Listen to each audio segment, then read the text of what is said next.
Hello and welcome to my channel. My name is Tosif. In this video, we will cover 7th class science NCERT chapter number 1. Chapter का नाम है nutrition in plants.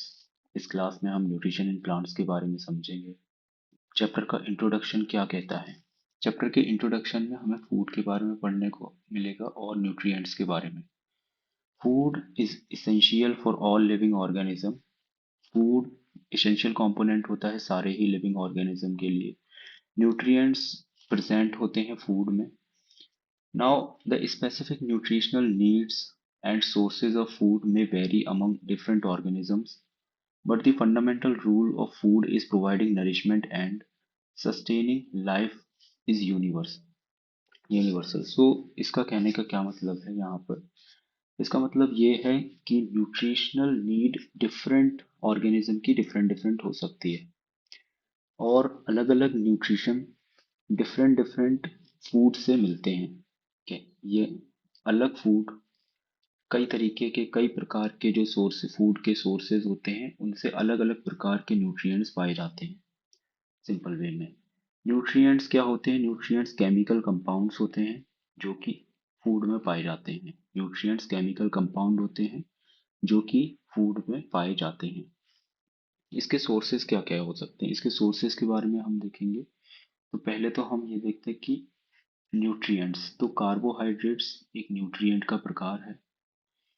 Nutrient का एक प्रकार carbohydrate है।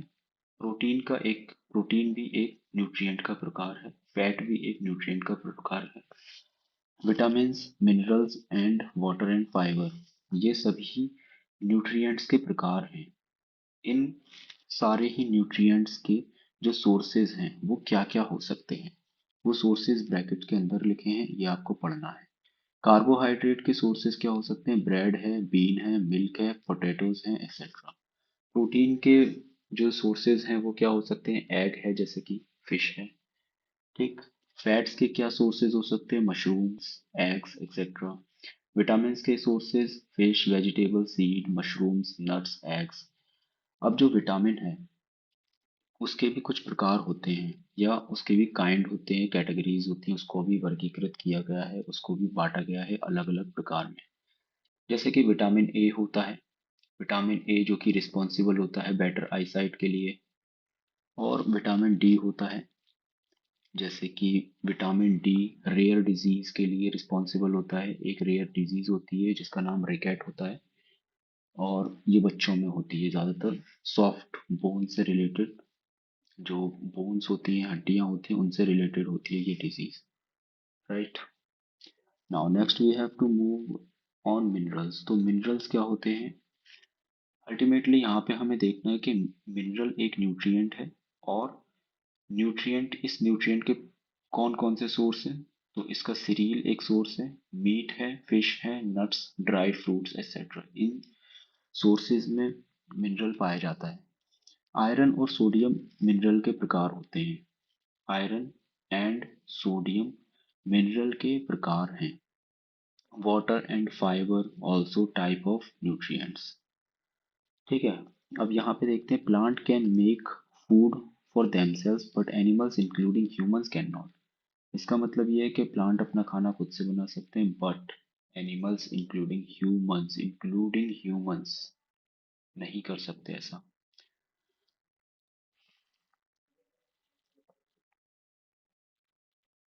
Introduction खत्म करने के बाद अब हमें देखना है mode of nutrition in plants. Mode of nutrition in plants, कितने प्रकार के मोड ऑफ न्यूट्रिशन होते हैं, ये मोड होता क्या है एग्जैक्टली ठीक है, न्यूट्रिशन क्या होता है, न्यूट्रिएंट्स क्या होता है, वो हम इस पोर्शन में देखने वाले हैं। तो सबसे पहले हमें समझना है कि difference between nutrients and nutrition क्या होते हैं। तो न्यूट्रिशन जो होते हैं वो अल्टीमेटली एक प्रोसेस होता है न्यूट्रिशन। और न्यूट्रिएंट्स जो होते हैं वो केमिकल कंपाउंड होते हैं। इसको ऐसे समझते हैं कि जो फूड में केमिकल कंपाउंड पाए जाते हैं उनको न्यूट्रिएंट्स कहते हैं, जो बॉडीली फंक्शन यानी कि बॉडी को प्रॉपर तरीके से फंक्शन करने के लिए महत्वपूर्ण होते हैं। न्यूट्रिएंट्स केमिकल कंपाउंड होते हैं जो फूड में पाए जाते हैं और बॉडी को प्रॉपर फंक्शन करने के लिए ये महत्वपूर्ण होते हैं, एसेंशियल होते हैं। न्यूट्रिशन क्या होता है? Nutrition refer to the process of obtaining. Nutrition एक प्रोसेस होता है। किस चीज का प्रोसेस होता है? ये प्रोसेस होता है कि इस न्यूट्रिएंट को हम कैसे ऑब्टेन करेंगे, कैसे उसका यूटिलाइज करेंगे और कैसे उसको एक्सक्रीट करेंगे। तो ये पूरा प्रोसेस ही कहलाता है nutrition. Those nutrients for overall health and wellbeing. तो अल्टीमेटली जो न्यूट्रिएंट्स होते हैं वो हेल्थ और वेलबींग के लिए होते हैं, और इन न्यूट्रिएंट्स को प्रोसेस करना, इन न्यूट्रिएंट्स को यूटिलाइज ऑब्टेन करना, इस पूरे प्रोसेस को ही न्यूट्रिशन कहा जाता है। राइट, तो दोनों टर्म में छोटा सा डिफरेंस है कि न्यूट्रिएंट्स केमिकल कंपाउंड होते हैं, न्यूट्रिएंट्स केमिकल कंपाउंड होते हैं, जबकि न्यूट्रिशन जो होता है वो एक प्रोसेस होता है। नाउ,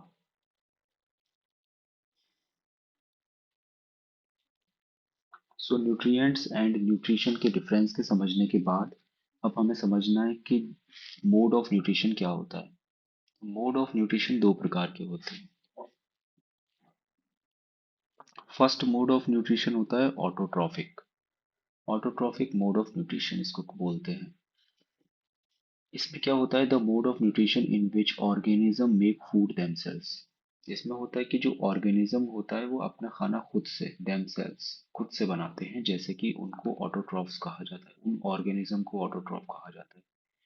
जो भी ऑर्गेनिज्म खुद से खाना अपना बनाते हैं, खुद से न्यूट्रिएंट्स लेते हैं, उनको ऑटोट्रॉफ्स बोला जाता है। इसी तरह से हमें दूसरा देखना है। दूसरा होता है heterotrophic mode of nutrition. Heterotrophic mode of nutrition में क्या होता है? Heterotrophic nutrition is a mode of nutrition depends in which organisms depend upon other organism for food and other and to survive। ठीक है, हमें देखना होता है कि heterotrophic nutrition is a mode of nutrition in which organisms depend upon other organisms for food to survive। अगर कोई organism किसी दूसरे ऑर्गेनिज्म पर डिपेंड है ताकि उसको खाना मिल जाए, तो इस तरह के रिलेशन को हेटरोट्रॉफिक रिलेशन बोल सकते हो या फिर हेटरोट्रॉफिक मोड ऑफ न्यूट्रिशन बोल सकते हो, क्योंकि एक ऑर्गेनिज्म डिपेंड है दूसरे ऑर्गेनिज्म पर। Heterotrophic are animals. हेटरोट्रॉफ्स कौन से होते हैं? हेटरोट्रॉफ्स क्या होते हैं? हेटरोट्रॉफ्स एनिमल्स होते हैं एंड अदर ऑर्गेनिज्म होते हैं जो फूड को प्रिपेयर करते हैं बाय प्लांट्स, यानी कि दूसरों पर डिपेंड रह के, जैसे कि एनिमल या फिर ह्यूमन। जो ह्यूमंस होते हैं वो ऑटोट्रॉफ्स में हेटरोट्रॉफ्स में आते हैं, सॉरी। हेटरोट्रॉफ्स मीन्स जो अपना खाना खुद से प्रिपेयर नहीं कर पाते। हमने यहाँ देखा कि ऑटोट्रॉफ्स वो होते हैं जो अपना खाना खुद से बना लेते हैं। तो ऑटोट्रॉफ्स कितने तरीके के हो सकते हैं? जैसे कि एक प्लांट एक ऑटोट्रॉफ्स है, ओके।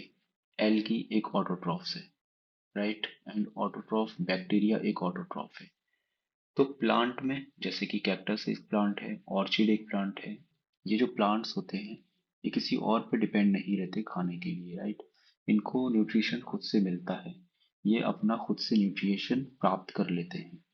एल्गी, जैसे कि ग्रीन एल्गी, डाइटम्स, ये भी एक प्रकार की एल्गी ही होती है। ग्रीन एल्गी एक प्रकार की एल्गी होती है। नाउ बैक्टीरियाज जो होते हैं वो भी ऑटोट्रॉफ्स। कुछ बैक्टीरिया जैसे कि साइनोबैक्टीरिया ऑटोट्रॉफ होता है जो अपना खाना खुद से बनाता है।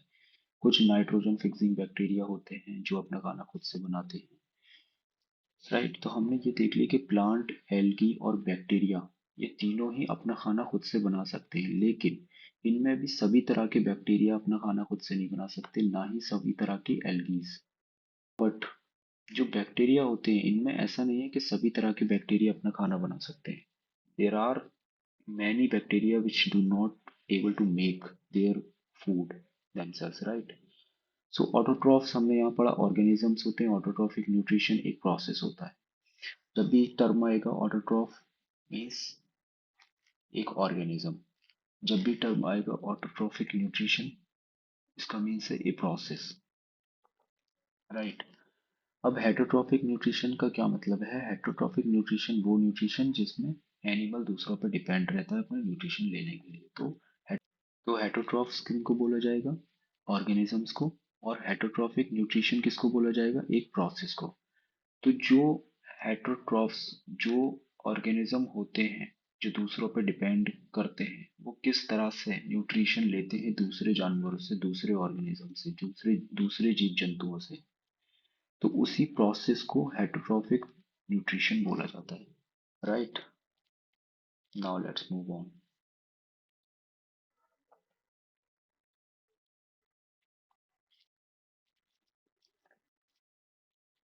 हम ये पढ़ चुके हैं कि ऑटोट्रॉफ्स जो होते हैं वो अपना खाना खुद से बना सकते हैं। तो ऑटोट्रॉफ्स में किस प्रकार के ऑर्गेनिज्म आते हैं? ऑटोट्रॉफ्स में प्लांट्स आते हैं, एल्गी आती है और बैक्टीरियाज आते हैं कुछ। राइट, तो यहाँ पे हमने पढ़ने वाले हैं प्लांट्स के बारे में। प्लांट्स जो कि फोटोसिंथेसिस की क्रिया करते हैं, फोटोसिंथेसिस करते हैं अपना खाना बनाने के लिए। तो प्लांट्स हमने देखे कि ऑटोट्रॉफ्स होते हैं जो कि अपना खाना खुद से बनाते हैं और ये फूड को प्रिपेयर करते हैं खुद से। राइट, सेल एक बेसिक यूनिट होती है, सारे ही लिविंग ऑर्गेनिज्म जिससे मिलके बने होते हैं उसकी बेसिक यूनिट को बोलते हैं सेल। सेल मेम्ब्रेन क्या होता है? उसकी आउटर बाउंड्री होती है। न्यूक्लियस क्या होता है? जेनेटिक मटेरियल, जिसमें जेनेटिक मटेरियल होता है। मीन्स कि अगर कोई सेल है किसी भी पौधे की, तो वो पौधा किस प्रकार का दिखेगा, अपीयरेंस उसकी क्या होगी, कलर उसका क्या होगा या हाइट क्या होगी, तो उसका दिखना कैसा दिखता है, क्या कलर होगा, क्या हाइट होगी, ये सब जो कैरेक्टरिस्टिक्स होते हैं ये किस पर डिपेंड करते हैं? न्यूक्लियस पर। जो न्यूक्लियस में जेनेटिक मटेरियल होता है उस पर डिपेंड करते हैं। राइट, साइटोप्लाज्म क्या होता है? साइटोप्लाज्म एक लिक्विड सब्सटेंस होता है जो कि सेल में पाया जाता है। तो ज़्यादा डीप में नहीं जाएंगे हम, बस इतना कवर कर लेंगे बेसिक कि सेल होता है। सेल का ये डायग्राम आपकी बुक में दे रखा है। इसमें न्यूक्लियस, साइटोप्लाज्म और cell membrane. Cell membrane outer boundary होती है, न्यूक्लियस में जेनेटिक मटेरियल होता है और साइटोप्लाज्म एक लिक्विड सब्सटेंस होता है जो कि सेल में पाया जाता है। Next point is role of soil in making food. खाने को बनाने में सॉइल के क्या रोल हो सकता है, ये देखते हैं। सबसे पहले हमें देखना है कि वाटर कहाँ से आता है प्लांट्स के पास। वाटर आता है जमीन से, मीन्स सॉइल से, मिट्टी से। तो वाटर अवेलेबल होता है सॉइल में। मिनरल्स, न्यूट्रिएंट्स लाइक नाइट्रोजन, जो कि नाइट्रोजन एक बहुत ही इंपॉर्टेंट कंपोनेंट होता है प्लांट्स के लिए, जो कि कहाँ पे प्रेजेंट होता है? सॉइल में, मिट्टी में। राइट, तो कई तरीके के मिनरल्स होते हैं, कई प्रकार के न्यूट्रिएंट्स होते हैं, ये सभी सॉइल में पाए जाते हैं। तो सॉइल यानी कि मिट्टी एक बहुत बड़ा रोल प्ले करती है प्लांट्स को खाना प्रदान करने में। Right, root of plant to absorb these mineral. तो प्लांट में रूट्स भी पाई जाती हैं जो जमीन के अंदर होती हैं। उनका क्या काम होता है? वो एब्जॉर्ब करती हैं इन मिनरल को। कहाँ से? मिट्टी के अंदर से। कार्बन डाइऑक्साइड कहाँ से मिलती है? एयर से मिलती है। किसके जरिए मिलती है? स्टोमेटा के जरिए। आपने एक लीफ देखी होगी अगर, तो लीफ इस प्रकार की होती है।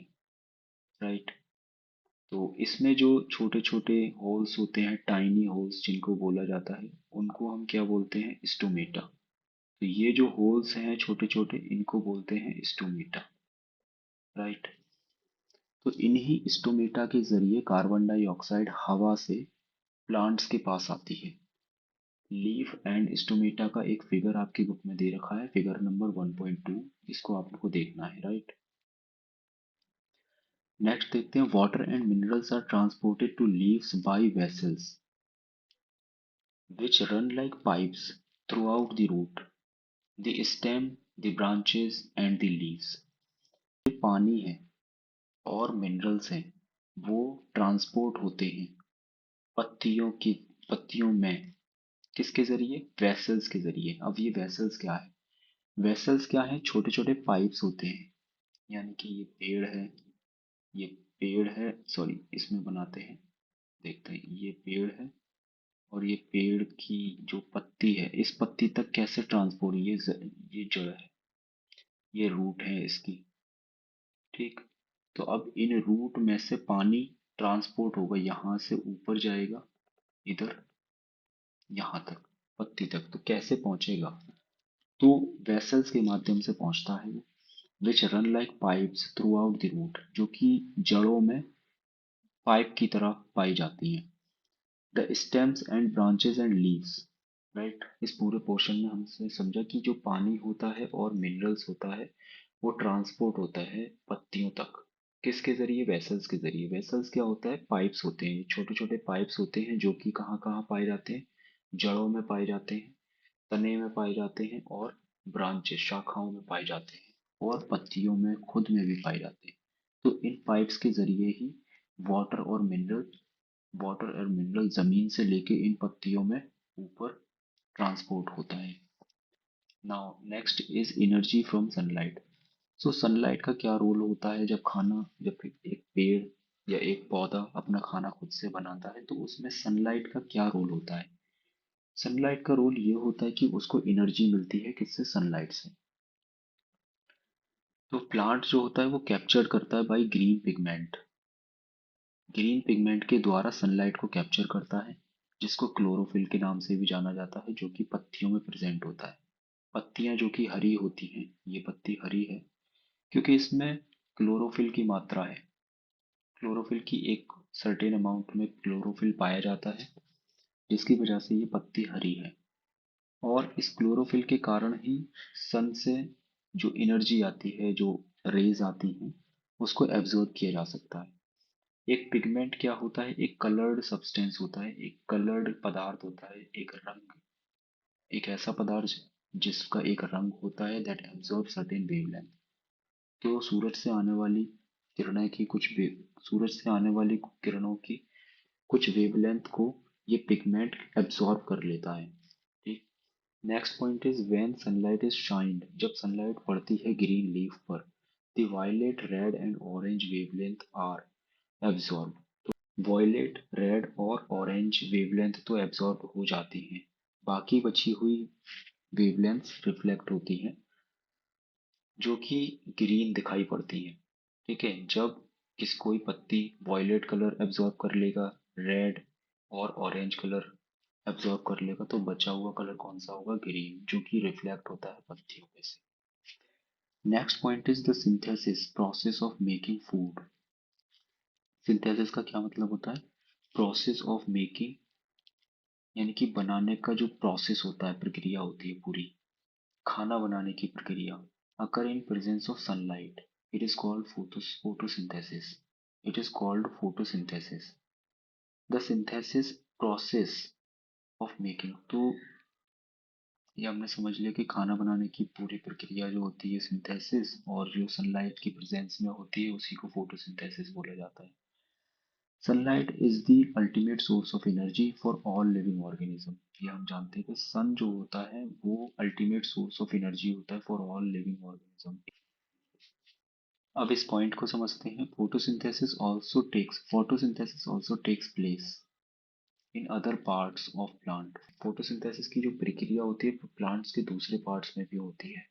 कुछ प्लांट्स हैव ग्रीन स्टेम्स। कुछ ऐसे प्लांट होते हैं जिनकी स्टेम खुद ही ग्रीन होती है, तो उनके स्टेम में ही फोटोसिंथेसिस होता है, राइट। ये जो डायग्राम दे रखा है इसमें फोटोसिंथेसिस की जो केमिकल रिएक्शन होती है, जो रिएक्शन है वो इसमें दिखाई हुई है।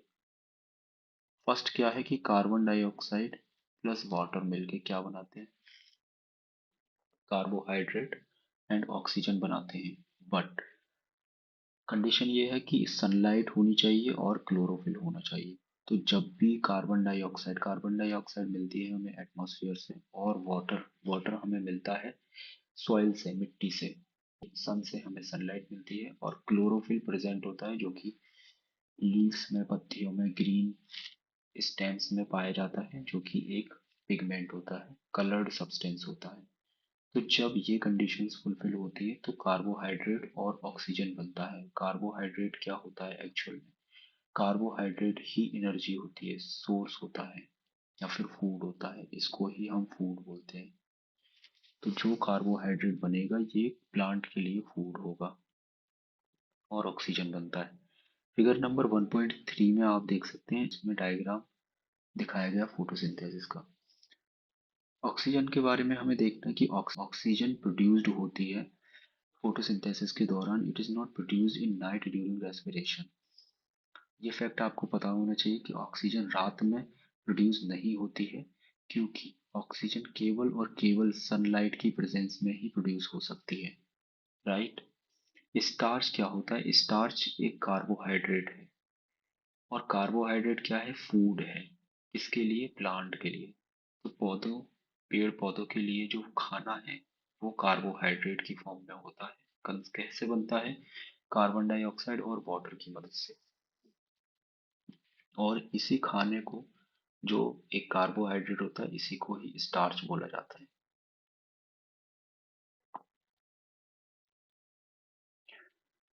नाउ एक्टिविटी नंबर 1 को हमें देखना है। एक्टिविटी नंबर 1 में क्या कहा गया है कि टेक अ प्लांट, एक प्लांट ले लो एक तरीके के, और keep one in the dark, एक को हमें डार्क में यानी कि अंधेरी जगह में रखना है जहाँ पर सनलाइट नहीं आती है, और दूसरे प्लांट को हमें ऐसी जगह रखना है जहाँ पर सनलाइट आती है। तब क्या ऑब्जर्वेशंस होती हैं, ये एक्टिविटी आपको खुद से समझनी है, खुद से करनी है। राइट। एल्गी के बारे में हमें पढ़ना है। एल्गी क्या होती है? हमने प्लांट के बारे में ऊपर पढ़ा कि वाटर सॉइल से मिलता है, मिनरल सॉइल से मिलती है, कार्बन डाइऑक्साइड एयर से आती है, सनलाइट से एनर्जी मिलती है, and all of that. Right. अब हमें एल्गी के बारे में पढ़ना है। Algae prepare their own food by photosynthesis. Algae भी एक ऐसे ऑर्गेनिज्म होते हैं जो खुद से अपना खाना बना लेते हैं।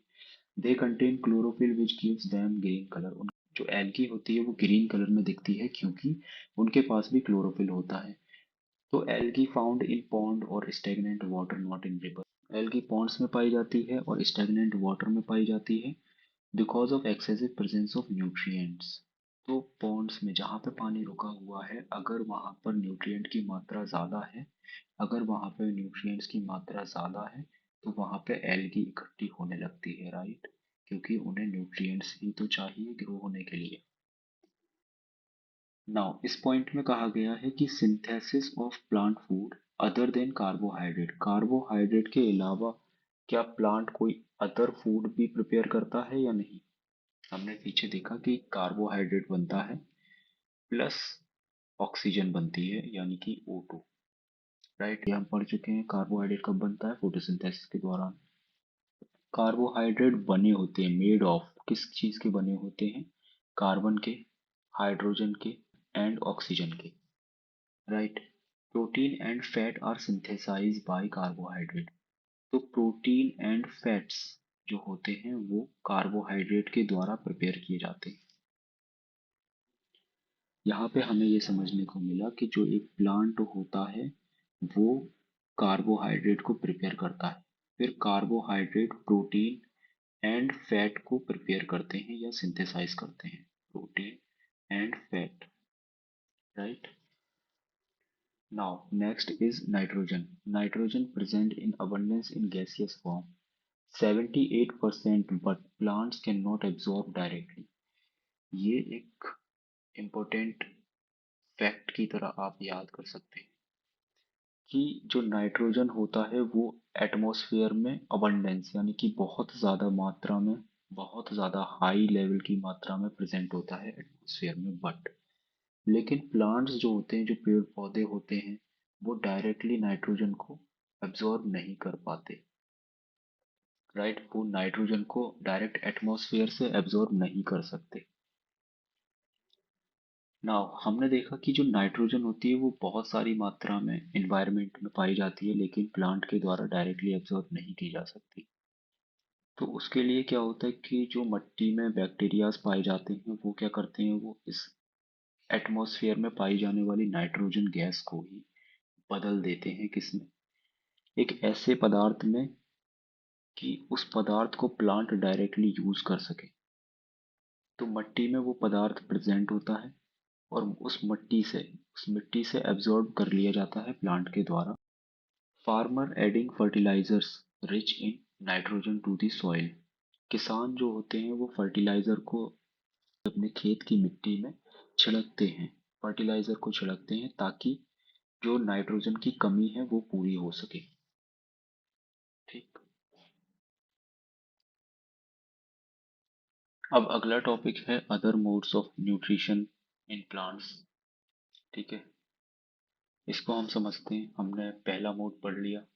फर्स्ट मोड क्या था, ऑटोट्रॉफिक, और दूसरा मोड है हेटरोट्रॉफ्स के बारे में। हेटरोट्रॉफ्स या वो ऑर्गेनिज्म होते हैं जो अपना खाना खुद से नहीं प्रिपेयर नहीं कर पाते, can not prepare their own food और their food themselves, right.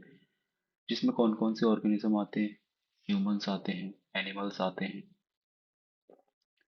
Micro heterotroph, heterotrophs humans होते हैं, हेटरोट्रॉफ्स एनिमल्स होते हैं, और हेटरोट्रॉफ्स का ही एक पार्ट होता है mycoheterotrophs. There are also some plant that can not make their own food. कुछ ऐसे और प्लांट्स होते हैं जो अपना खाना खुद नहीं बना सकते। हमने देखा ह्यूमंस नहीं बना सकते, ये हमें पता था। एनिमल्स अपना खाना खुद से नहीं बना सकते, ये भी हमें पता था। लेकिन यहाँ पे ये कहा जा रहा है कि कुछ ऐसे प्लांट्स होते हैं जो अपना खाना खुद से नहीं प्रिपेयर कर पाते। क्या वाकई ऐसे प्लांट्स होते हैं? हमने तो पढ़ा था प्लांट्स ऑटोट्रॉफ होते हैं जो खुद से बनाते हैं, लेकिन कुछ ऐसे प्लांट्स होते हैं जो अपना खाना खुद से नहीं बना पाते, जिसमें एक नाम आता है द इंडियन पाइप प्लांट, जिसको हम क्या बोलते हैं, माइको हेटरोट्रॉफ्स बोलते हैं।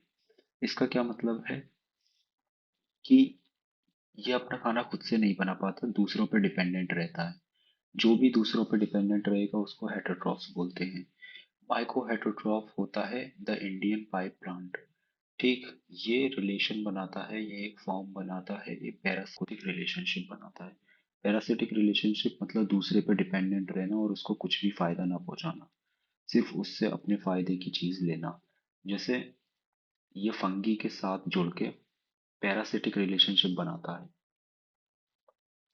फंगी क्या होती है, डिफरेंट तरीके के मशरूम्स होते हैं, ईस्ट होती हैं, मोल्ड्स होते हैं, इनसे जुड़ जाता है ये प्लांट और अपने अपना खाना इनसे प्राप्त करते रहता है।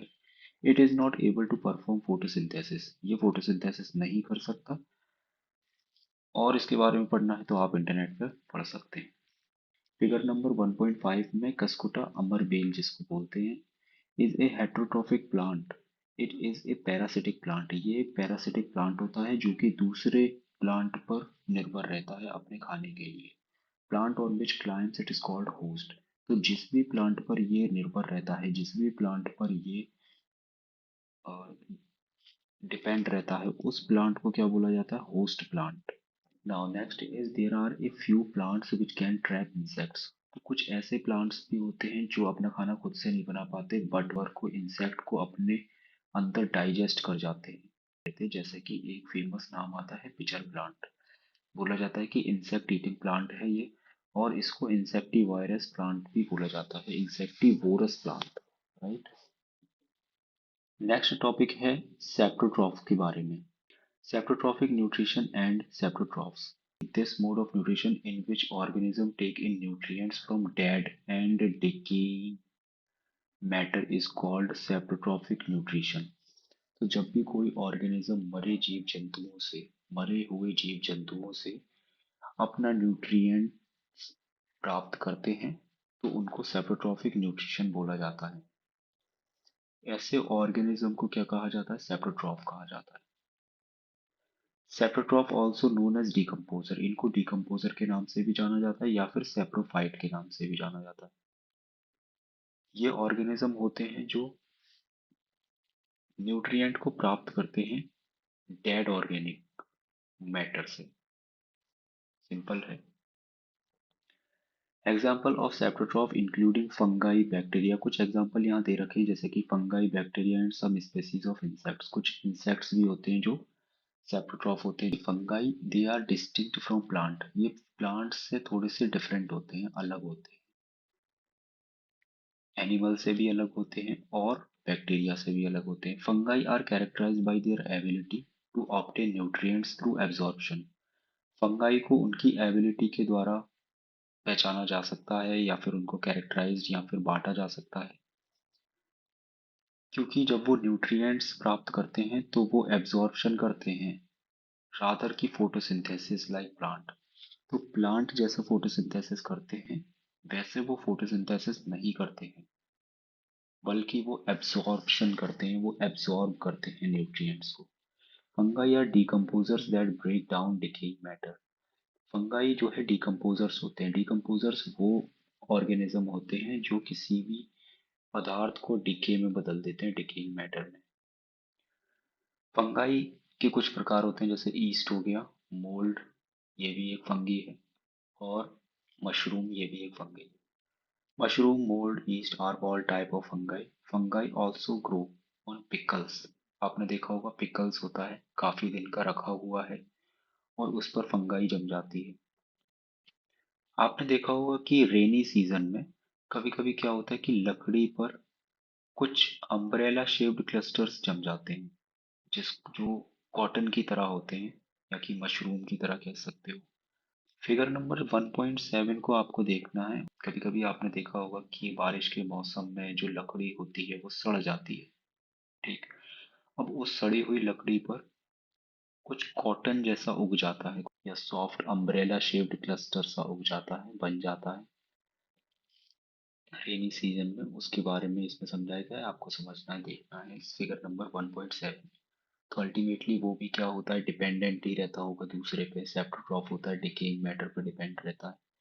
ठीक है, एक्टिविटी नंबर 1.2 में भी ऐसा कुछ समझाया गया है। एक्टिविटी नंबर 1 आपको खुद से पढ़नी है, समझनी है। अब नेक्स्ट टॉपिक का नाम है सिम्बायोसिस, सिम्बायोटिक रिलेशनशिप। इसमें क्या होता है देखते हैं। सम ऑर्गेनिज्म लिव टुगेदर, कुछ ऑर्गेनिज्म ऐसे होते हैं जो एक साथ रहते हैं और वो शेयर करते हैं शेल्टर को, यानी कि रहने की जगह को शेयर करते हैं, और जो न्यूट्रिएंट्स होते हैं या खाना होता है उसको भी शेयर करते हैं।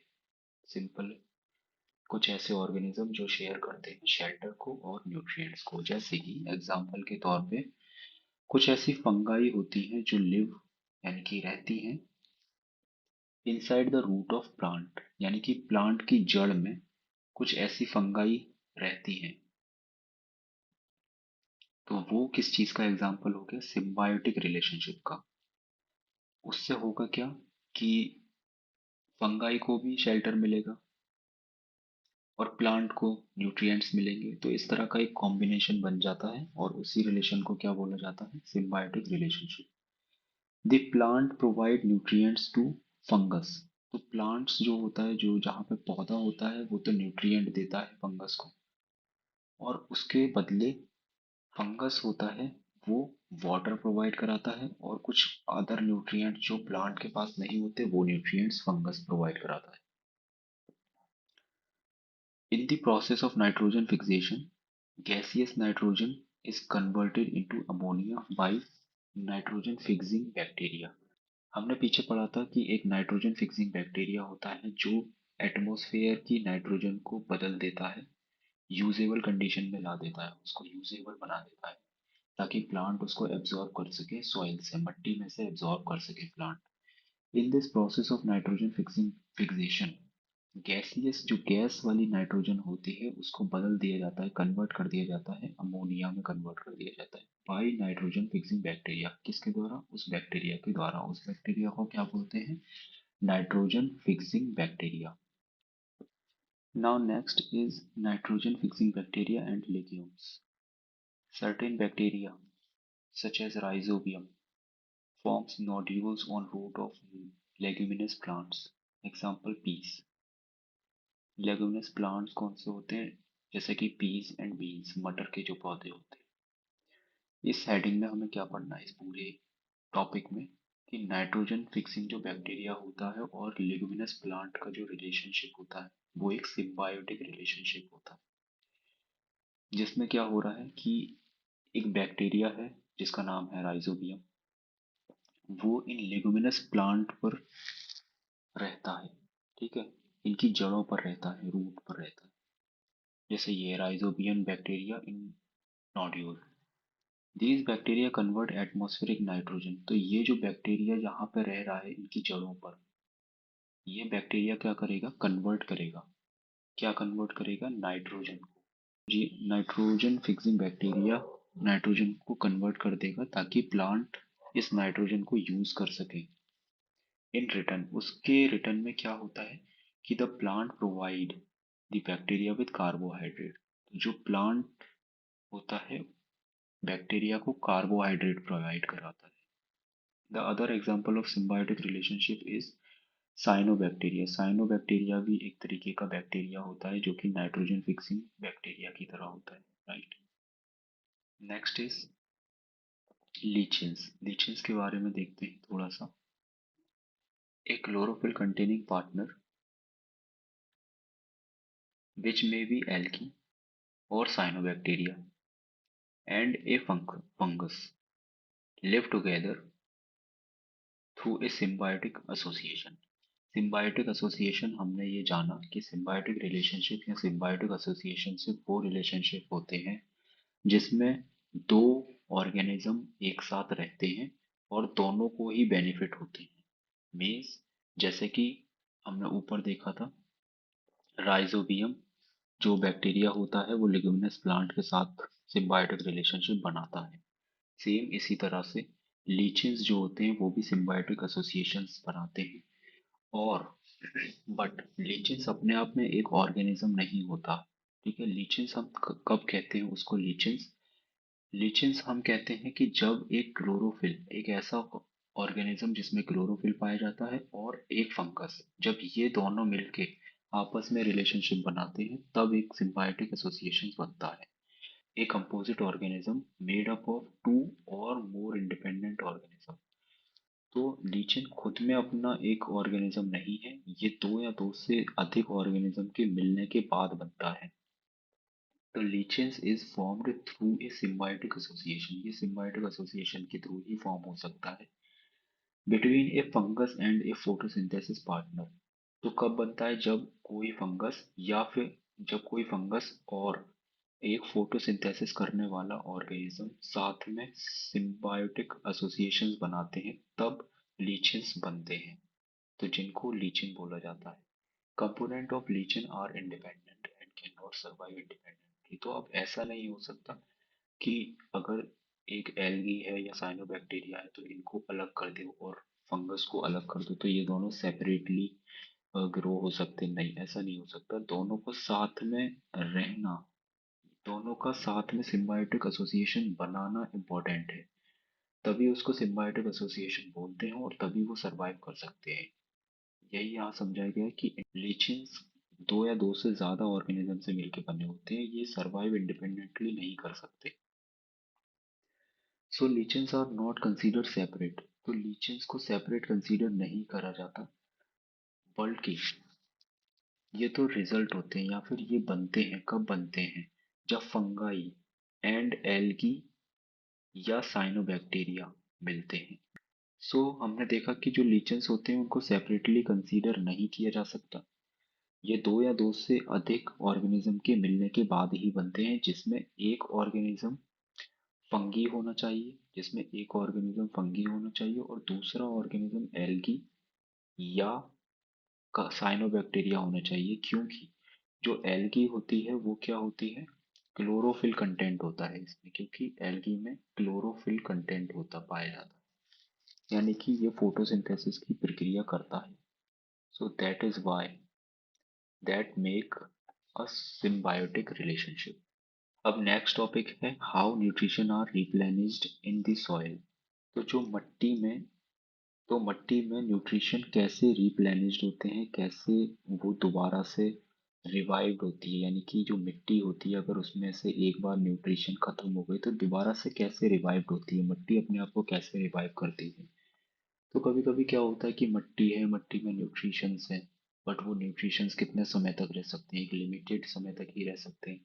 कुछ समय बाद वो डिप्लीशन हो जाता है उनमें। डिप्लीशन मीन्स कि न्यूट्रिशंस की कमी होने लगती है उस मिट्टी में। तो जब मिट्टी में न्यूट्रिशंस की कमी होती है तो किसान क्या करते हैं? फर्टिलाइजर्स छिड़कते हैं खेतों में अपने या मिट्टी में, राइट। अपने फील्ड्स में क्या करते हैं? मैन्योर और फर्टिलाइजर्स को स्प्रेड करते हैं। Fertiliser and manure contain nutrients, इन दोनों में ही क्या पाए जाते हैं? न्यूट्रिएंट्स। न्यूट्रिएंट्स किससे मिलके बने होते हैं? नाइट्रोजन, पोटेशियम, फास्फोरस एक्सेट्रा से।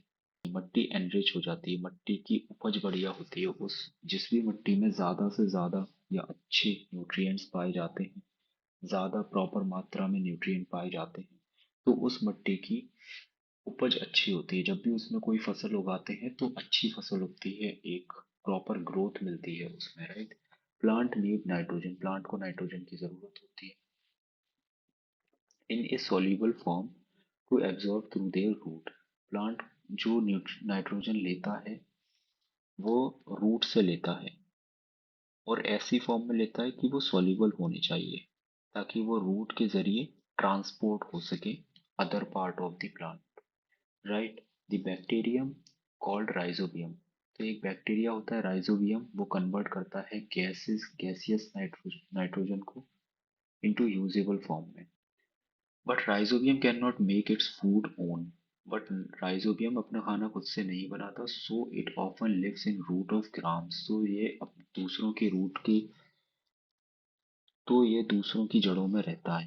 दूसरों की जड़ों का मतलब ये है कि दूसरे प्लांट की जड़ों में, दूसरे प्लांट जैसे कि लिग्नस प्लांट हमने पीछे पढ़ चुके हैं जिसमें हमने सिम्बायोटिक रिलेशनशिप पढ़ा था। उसमें राइजोबियम क्या होता है, राइजोबियम लिग्नस प्लांट की जड़ में जाकर रहता है ताकि राइजोबियम जो बैक्टीरिया है वो नाइट्रोजन को कन्वर्ट करता रहे, गैसियस फॉर्म से यूजेबल कंडीशन में लाता रहे और प्लांट उसको न्यूट्रिएंट्स प्रोवाइड कराते रहे।